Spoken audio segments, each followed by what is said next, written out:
Natalie Morgan had spent 3 months perfecting the recipe for her lavender honey macarons, but tonight she carried them on a silver tray through a ballroom filled with people who would never taste her creations. At 26, she divided her time between working as a server at high-end events and running a tiny bakery in Queens that barely covered her rent. Her younger brother, Tommy, needed surgery for his damaged knee after a sports accident, and insurance only covered half the cost. Every shift mattered. The Grand View Hotel ballroom glittered with crystal and candlelight, hosting Manhattan's annual Children's Hospital charity auction. Women dripped in diamonds, men wore watches worth more than cars, and Natalie moved among them like a ghost in her simple black server's uniform. She had made one exception to her invisibility tonight. Hidden beneath her required vest was a dress she had sewn herself from midnight green velvet, its graceful lines hugging her figure. She planned to change after her shift ended and slip into the auction's final hour, hoping to network with potential bakery investors. The attack begins during her break. Natalie changed in the staff bathroom, smoothing the velvet nervously. The fabric had cost her a week's grocery budget, but she had transformed it into something elegant. She stepped into the ballroom, trying to project confidence she didn't feel. She made it exactly 7 minutes before disaster struck. Veronica Ashford spotted her first. The hotel heiress was 32, surgically perfect, and famous for her vicious social media presence. Her blonde hair cascaded in calculated waves, and her pink gown probably cost what Natalie earned in 6 months. She descended on Natalie with 3 equally polished friends in tow. "Oh my goodness, everyone look!" Veronica announced loudly, her voice cutting through nearby conversations. Someone let the help play dress up. Natalie's stomach twisted, but she forced a smile. "Good evening. I'm actually here as a guest now." "A guest?" Veronica circled her slowly. "Sweetie, you can't just change clothes and pretend you belong here. That dress is homemade, isn't it?" "How adorable." "Did you copy it from Pinterest?" Laughter rippled through the growing crowd. Natalie felt her face burning. "I designed it myself. I'm a pastry chef and I'm looking to expand my business." "A pastry chef?" One of Veronica's friends, a redhead in silver sequins, giggled. "How quaint. Do you make those little cupcakes for children's parties?" "Actually, I specialize in French pastries and custom desserts," Natalie replied, keeping her voice steady despite her trembling hands. "I've trained under some exceptional chefs." Veronica's smile turned cruel. "How impressive. Tell me, does your training include proper attire? Because that dress is absolutely tragic." She gestured dramatically. "The stitching is visible, the hem is uneven, and is that velvet?" "Darling, velvet went out of style decades ago. The moment. Everything changed. The crowd had grown larger, phones appearing to capture the spectacle. Natalie wanted to run, but her legs felt frozen. She had worked so hard for this opportunity, and now it was crumbling into humiliation. "I think," Veronica continued, "someone should escort this girl back to the kitchen where she belongs." The words hung in the air like poison. Tears threatened at the corners of Natalie's eyes. Just as she opened her mouth to defend herself, the entire ballroom fell silent. Julian Hartwell had arrived. Even Natalie, who avoided celebrity culture, recognized him. At 34, he had built a technology empire that revolutionized medical software, making hospital systems more efficient and saving countless lives. Forbes called him the humanitarian billionaire. His dark brown hair was slightly tousled, his blue eyes sharp and assessing. He wore his tuxedo with casual elegance, as if fine clothing meant nothing to him. He crossed the ballroom in long strides, the crowd parting instinctively.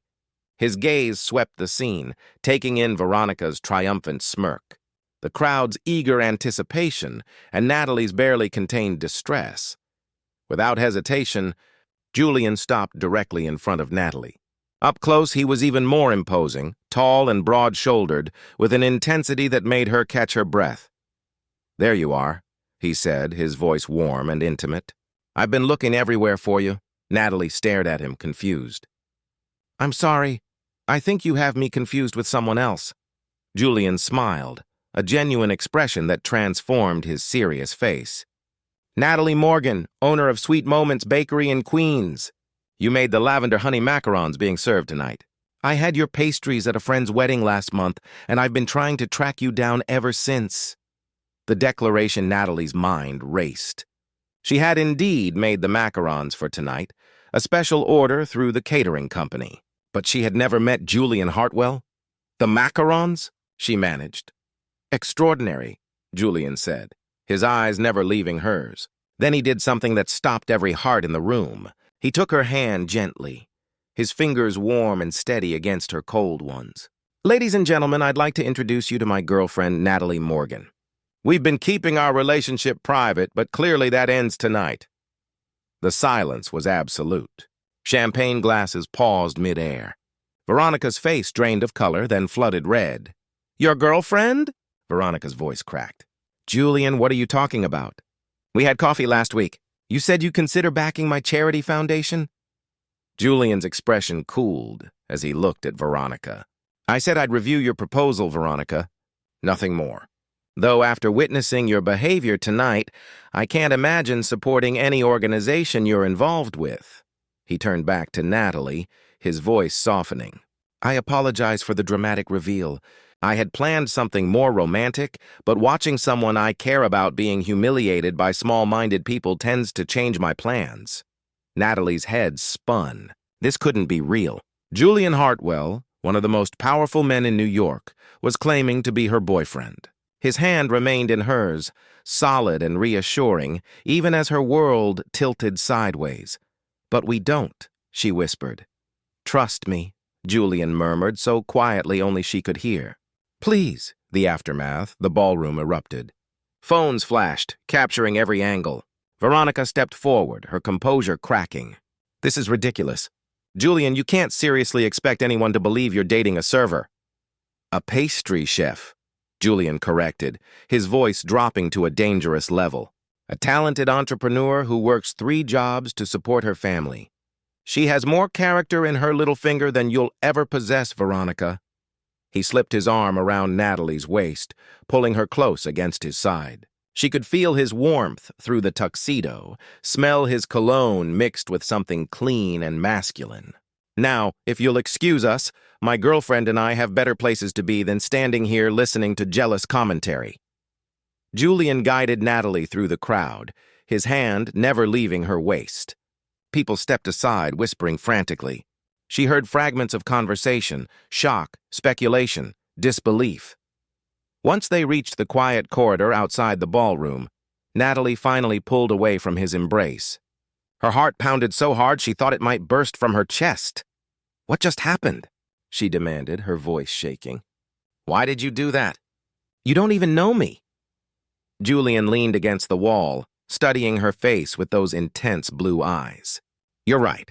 I don't know you well, but I know enough. I know you work at Sweet Moments Bakery. I know your macarons are the best I've ever tasted. I know you have a younger brother named Tommy who needs surgery. And I know that watching Veronica Ashford tear you apart for entertainment made me angrier than I've been in years."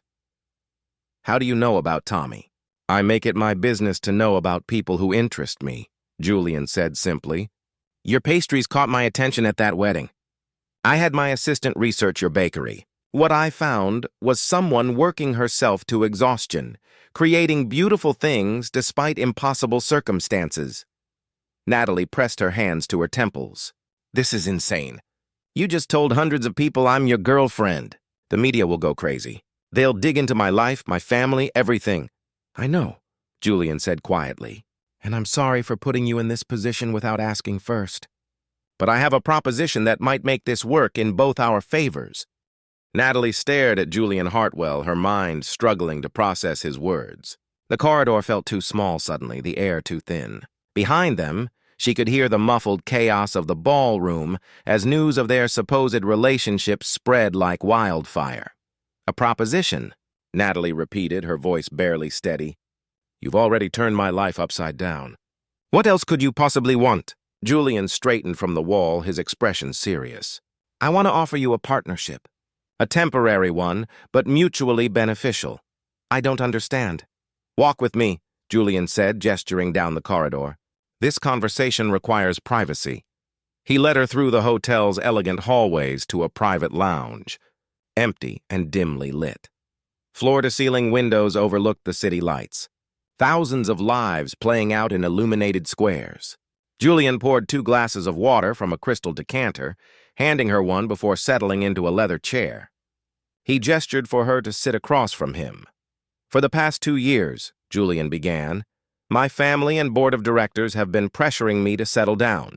They believe a married CEO projects stability and responsibility. They've introduced me to dozens of suitable women from appropriate families. Veronica Ashford is their latest candidate." "And you're not interested?" Natalie guessed. "I'm not interested in a marriage built on business mergers and social climbing," Julian corrected. "I've seen what those relationships become. My parents had one. Cold, strategic, miserable. They stayed together for appearances until my father died 3 years ago." Natalie sipped her water, trying to calm her racing heart. "I'm sorry for your loss." Julian nodded acknowledgement. "What I said in there tonight was impulsive, but it solved a problem I've been facing. Now everyone believes I'm in a relationship, which gets my family off my back. But the story won't hold unless we make it convincing." "You want me to pretend to be your girlfriend?" Natalie said slowly, understanding dawning. "For 1 year," Julian confirmed.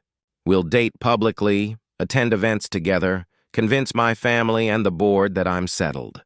At the end of the year, we'll have a quiet breakup, and you'll walk away with enough money to solve your problems." The terms Natalie set down her glass carefully. "What problems are you assuming I have?" "Your brother needs surgery that costs $40,000. Your bakery is 3 months behind on rent and at risk of closing. You're working yourself to exhaustion trying to keep everything afloat." Julian's voice was gentle, not judgmental. "I'm offering to pay for Tommy's surgery immediately. Full coverage, best surgeons in the city. I'll also settle your bakery's debts and provide capital to expand. By the end of our year together, you'll have a thriving business and financial security." The offer was staggering. Natalie thought of Tommy, only 19, whose soccer scholarship had been his ticket to college until the injury. She thought of her tiny bakery, the dream she had built from nothing, now drowning in debt. She thought of the sleepless nights, the constant worry, the impossible choices. "Why me?" she asked. "You could hire an actress, someone experienced at pretending." "Because you're real," Julian said simply. "Your reaction tonight, your dignity under attack, the way you stood your ground despite being terrified. That's not something you can fake. My family will scrutinize whoever I'm with. They'll look for cracks, for evidence of deception. But if we build something based on genuine respect and friendship, even if it's not romantic love, it will be authentic enough to withstand their examination." Natalie stood, moving to the window. The city stretched before her, full of lights and possibilities and dangers. What would this actually involve? We'd spend time together several times a week. Dinners, events, charity functions. You'd meet my family and close friends. We'd be photographed together, interviewed occasionally. I'd never ask you to do anything that makes you uncomfortable, and you'd maintain your own life, your bakery, your independence. And at the end of the year, we part as friends. You'll sign a non-disclosure agreement about the arrangement, but you're free to tell people we simply grew apart. No drama, no scandal. Just a relationship that ran its course." The decision Natalie turned back to face him. In the low light, Julian looked less like a billionaire and more like a tired man carrying heavy burdens. She recognized that exhaustion. She felt it every day. "I need to think about this," she said. "This isn't just about money." "You're asking me to lie to everyone I know?" "I'm asking you to play a role," Julian corrected. "But I'm also offering you a chance to save your brother's future and build your dream without drowning in debt. How many more years can you sustain your current pace, Natalie? How long before something breaks?" The words hit hard because they were true. She was already breaking piece by piece, day by exhausting day. "If I agree," Natalie said carefully, "I have conditions. Tommy's surgery happens immediately, before any public appearances. I want a contract, everything in writing, and I maintain complete control over my bakery. No interference, no unwanted advice." Julian smiled slightly. "Done. Anything else?" "Yes, if either of us wants out before the year ends, we can leave. No penalties, no hard feelings." "Agreed." Julian extended his hand. "Do we have a deal?" Natalie looked at his hand, then at his face. Behind his confidence, she saw something vulnerable, something human. He wasn't just a billionaire solving a problem. He was a person trapped by expectations, looking for an escape route. Maybe they could help each other survive the next year. She shook his hand. We have a deal. Meeting the Hartwells. 3 days later, Natalie found herself in a limousine heading to the Hartwell family estate in Westchester. Tommy's surgery was scheduled for the following week with the best orthopedic surgeon in New York. Her bakery's debts had been quietly settled. Julian had moved quickly, keeping his promises. Now came the hard part. My mother is formidable, Julian warned as the car pulled through iron gates into a sprawling property. She built her own investment firm from nothing and doesn't suffer fools. She'll interrogate you. Wonderful, Natalie muttered, smoothing her new dress. Julian had insisted she accept appropriate clothing, and a stylist had appeared at her apartment with options that made her old wardrobe look like rags. She wore a navy blue dress now, simple but elegant, with shoes that cost more than her monthly grocery budget. The estate was magnificent, a stone mansion surrounded by manicured gardens. Inside, everything spoke of old money and careful taste. Natalie felt like an imposter walking through rooms filled with priceless art and antique furniture. Julian's mother waited in a sunlit conservatory filled with orchids. Margaret Hartwell was 62, silver-haired and sharp-eyed, wearing a cream suit that probably cost thousands. She rose as they entered, her gaze dissecting Natalie in seconds. "Mother," Julian said, kissing her cheek. "This is Natalie Morgan, Mrs. Hartwell," Natalie said, extending her hand. "It's a pleasure to meet you." Margaret's handshake was firm, assessing. "Natalie, please sit. Julian has told me very little about you, which is unlike him. He usually overshares about his business ventures." The barb was subtle but unmistakable. Natalie felt Julian tense beside her. The interrogation tea was served by silent staff. Margaret poured with practiced grace, her movements economical and precise. "So, Natalie, Julian mentioned you own a bakery." "How charming. Where did you study?" "I attended the Culinary Institute briefly," Natalie replied honestly. "But I couldn't afford to finish. I apprenticed with several pastry chefs instead and learned through working."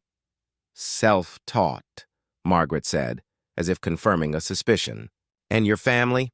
"My mother passed away when I was 15, cancer. My father works as a mechanic in Queens. I have one younger brother, Tommy, who's studying business at community college." Margaret sipped her tea. Julian's father came from a working-class background, too. He built his first company from nothing. I respected his drive, even if our marriage was ultimately unsuccessful. The admission surprised Natalie. She had expected pure snobbery, not this complicated honesty. "I loved my husband," Margaret continued, her eyes on Julian. "But we married for the wrong reasons. Business compatibility, family pressure, social expectations. By the time we realized we wanted different lives, we had a child to consider. We stayed together and made each other miserable for 25 years. "Mother," Julian said quietly, "we've discussed this. I'm making a point." Margaret turned to Natalie. "My son claims to love you. He's introduced you publicly after keeping you secret for months. Either he's genuinely smitten, which would be remarkable given his usual caution, or this is an elaborate scheme to avoid the matches I've been suggesting." The directness took Natalie's breath away. She felt Julian's warning touch on her knee under the table. "I care deeply for your son," Natalie said, choosing her words carefully. "We connected over shared interests and values. The timing of going public wasn't ideal. But sometimes circumstances force your hand." "Indeed." Margaret studied her for a long moment. "Julian tells me your brother needs surgery." "Yes, a knee injury that ended his soccer career. And Julian is paying for it." Heat flooded Natalie's face. "He offered to help." "How convenient," Margaret said dryly. "A wealthy boyfriend appearing just when you need expensive medical care." "Mother, that's enough," Julian said sharply. "No, it's all right," Natalie interrupted, surprising herself. She met Margaret's gaze directly. "You're right to be suspicious. The timing looks terrible. But I won't apologize for accepting help when my brother's future is at stake. If you think I'm using Julian, you're entitled to that opinion." but I'd never pretend to care about someone for money. I've been poor my whole life. I know how to survive it." An unexpected ally silence filled the conservatory. Margaret's expression remained unreadable. Then unexpectedly she smiled. "Good," she said simply. "You have a spine. The women I've been introducing Julian to are polished and appropriate, but they fold under pressure. They want the Hartwell name and fortune, but they can't handle the scrutiny that comes with it." Natalie blinked, confused by the sudden shift. "I don't know if you're genuine or an excellent actress," Margaret continued, "but you stood your ground and you defended yourself without being defensive. That requires character." She poured more tea. "I'll be watching you, Natalie. If you hurt my son, you'll discover exactly how formidable I can be. But if you make him happy, even temporarily, you'll have my support." As they left an hour later, Julian was quiet until they reached the car. "That went better than expected," he finally said. "Your mother is terrifying," Natalie replied. "She liked you." "Trust me, you'd know if she didn't." Julian smiled slightly. "She once made a board member cry during a quarterly review." Natalie laughed despite herself. "I can believe it." As the car pulled away from the estate, Natalie watched the mansion recede in the side mirror. She had survived the first test, but something unexpected had happened during that interrogation. When Margaret had questioned their relationship, Natalie's defense of Julian had felt genuine. She had protected him instinctively, not because of their contract, but because the doubt in his mother's voice had sparked something protective in her. This was supposed to be a simple business arrangement. But as she glanced at Julian's profile, watching the city lights play across his serious face, Natalie wondered if anything about the next year would be simple at all. 6 months into their arrangement, Natalie discovered that pretending to be in love was dangerously close to the real thing. It happened on a Tuesday evening in her newly expanded bakery, which now occupied 3 times its original space thanks to Julian's investment. She was perfecting a new recipe for rose and pistachio tarts when Julian arrived unexpectedly, his tie loosened and exhaustion written across his face. "Bad day?" she asked, wiping flour from her hands. Julian slumped into a chair at the small table where she tested recipes. "The board meeting ran 7 hours. They want me to acquire a competitor, which means laying off 300 people. I said no. They're threatening a vote of no confidence." Without thinking, Natalie poured him coffee and placed one of her test tarts in front of him. "Eat! You look like you haven't had a real meal all day." He took a bite, and some of the tension left his shoulders. "How do you do that?" "Do what?" "Make everything feel less overwhelming." Julian looked at her with an expression she couldn't quite read. 6 months ago, I came home to an empty penthouse in silence. Now I text you about my day, and you actually care about the answer." Natalie's heart skipped. They had been careful to maintain boundaries. Separate bedrooms in his penthouse, which she had moved into 3 months earlier for appearances. Friendly but not intimate. Yet somewhere along the way, Julian had started showing up at her bakery just to talk. She had started calling him first when something good happened. Their staged public dates had become easier because they genuinely enjoyed each other's company. "I do care," she admitted quietly. "That wasn't part of the contract, but it happened anyway." Julian reached across the table, taking her flour-dusted hand in his. "Natalie, I need to tell you something." Before he could continue, the bakery door chimed. Natalie's assistant, Kara, rushed in, her face pale. "Natalie, you need to see this." She held up her phone. And Natalie's stomach dropped. Veronica's revenge. The headlines screamed across the gossip site. Hartwell's fake romance exposed, pastry chef paid to play girlfriend. The article was detailed and vicious. It claimed anonymous sources confirmed Julian had hired Natalie to pose as his girlfriend to avoid family pressure.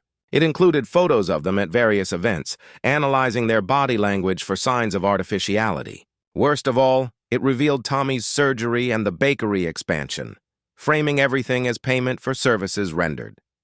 "Veronica," Julian said grimly, reading over her shoulder. "This has her fingerprints all over it." Natalie's phone exploded with notifications. Texts from friends, calls from reporters, messages from strangers calling her a gold digger and worse. Her hands trembled as she scrolled through the vitriol. "I'll handle this," Julian said immediately, his voice hard. I'll have my legal team issue a statement. We'll sue for defamation. But it's true, Natalie whispered. Not the way they're framing it, but the basics are accurate. We did start this as an arrangement. You are paying for Tommy's surgery and the bakery. Julian gripped her shoulders gently. The truth is more complicated than what they're reporting. Yes, we started with an agreement, but what we've built is real. Our friendship is real, is it? Natalie pulled away, her emotions overwhelming her. Or have we just gotten really good at pretending? I don't even know anymore, Julian.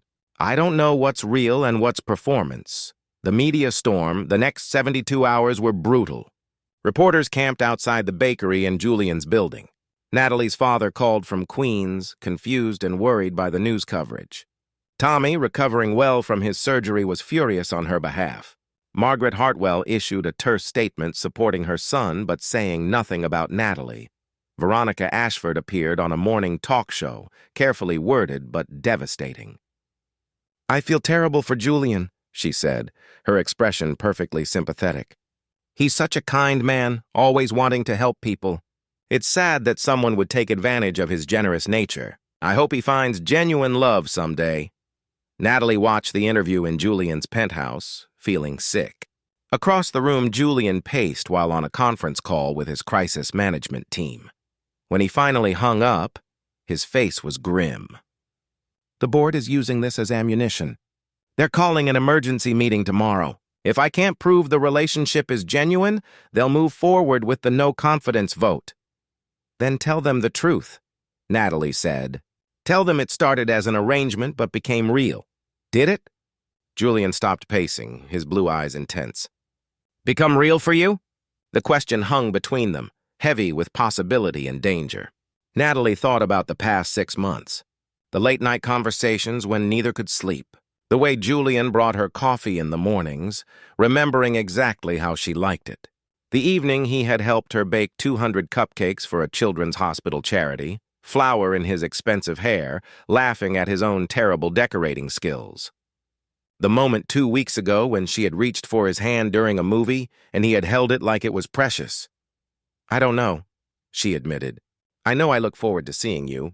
I know I miss you when you travel. I know that when I imagine the end of our year together, it feels like losing something important. Julian crossed to her, stopping just inches away. I fell in love with you, he said simply. Somewhere between the bakery visits and the late-night talks and watching you fight for every dream you have. I wasn't supposed to. That wasn't the agreement. But I did. The truth revealed Natalie's breath caught. Julian, you don't have to say that to fix the media situation. I'm not saying it for the media. He cupped her face gently. I'm saying it because 6 months ago I thought I was incapable of love. I thought my parents had shown me that marriage was just a business transaction, that real connection was a fairy tale. Then you walked into my life covered in flour and fighting for your family, and you changed everything. Tears spilled down Natalie's cheeks. I'm terrified. What if this is just the proximity? What if when the year ends we realize it was all pretend? Then we'll deal with it, Julian said. But I'd rather risk heartbreak than spend the rest of my life wondering what we could have been. He paused. I love you, Natalie Morgan, not as part of a contract or an arrangement. I love your determination and your kindness and the way you hum while you bake. I love how you defend people who can't defend themselves and how you never give up, even when everything seems impossible. I love you, Natalie kissed him. It wasn't their first kiss. They had kissed dozens of times for cameras and curious onlookers. But this was different. This was real, desperate, and hopeful, and terrifying. Julian's arms wrapped around her, holding her like she might disappear. When they finally pulled apart, both breathless, Natalie whispered, I love you too. I think I have for months, but I was too scared to admit it. The board meeting. The emergency board meeting was held in the Hartwell Corporation's glass tower conference room, 40 stories above Manhattan. Natalie insisted on attending despite Julian's protests. If they're going to judge our relationship, I should be there, she said firmly. 15 board members sat around the massive table, their expressions ranging from skeptical to hostile. Margaret Hartwell sat at the far end, her face unreadable. Veronica's father, Richard Ashford, a major shareholder, looked particularly smug. Mr. Hartwell, the board chairman began, These allegations have created significant concern about your judgment and stability. If your relationship is fabricated, it suggests a troubling lack of integrity. Julian stood, commanding the room with his presence. My relationship with Natalie began unconventionally. I won't deny that. When Veronica Ashford was publicly humiliating her at a charity event, I intervened impulsively. What started as a defensive gesture evolved into something neither of us expected. So you admit it was fake, Richard Ashford said triumphantly. I admit it began as a mutually beneficial arrangement, Julian corrected. Natalie needed help with family medical expenses. I needed space from constant matchmaking pressure. But what developed over the past 6 months is completely genuine. How convenient, Richard sneered. A bought girlfriend who became real just when you needed credibility. Natalie stood before Julian could respond. Her legs shook, but her voice was steady. Mr. Ashford, you're right to be suspicious. The circumstances look calculated. But let me tell you what actually happened over these 6 months. She turned to address the entire board. Julian helped my brother get surgery that changed his life. He invested in my business, yes, but he's never interfered or demanded anything in return. He shows up at my bakery after terrible board meetings because he knows baking calms me, and he wants to talk to someone who sees him as more than his bank account. He remembers that I hate roses but love orchids, that I'm allergic to shellfish, that I secretly watch terrible reality TV when I'm stressed.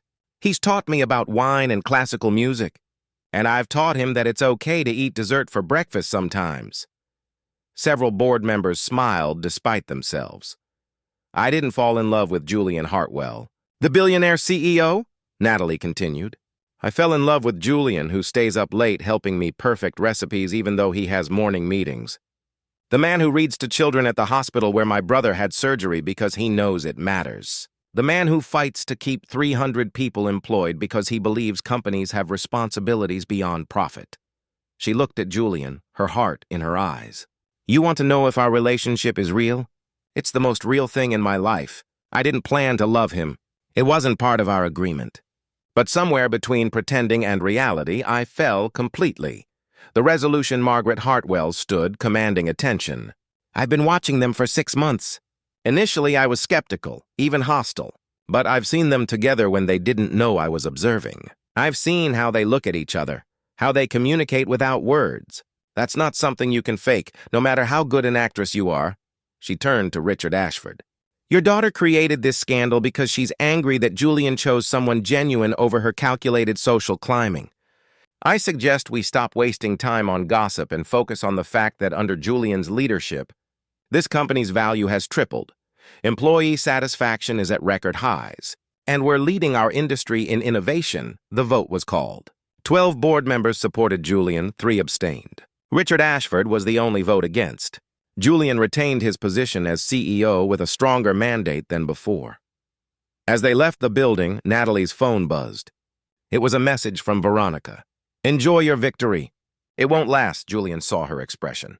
Ignore her. She's lost, has she? Natalie asked. She exposed our arrangement. Even if we convince the board, the public still believes we're fake. Then we prove them wrong, Julian said, pulling her close on the busy Manhattan sidewalk. Not with statements or press releases. We prove it by living our truth, together. 6 months later, Natalie stood in her thriving bakery, now a neighborhood institution that employed 12 people and supplied pastries to restaurants across the city.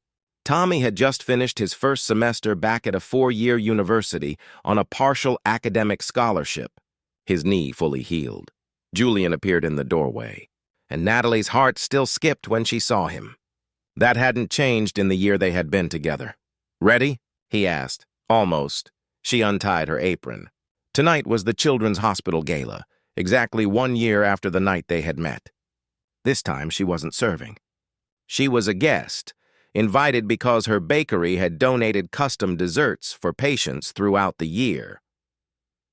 As they drove to the Grandview Hotel, Natalie thought about everything that had changed. Veronica had quietly left New York after her scheme backfired, her reputation damaged by her own vindictiveness. Margaret had become an unexpected friend and mentor, teaching Natalie about business with surprising patience.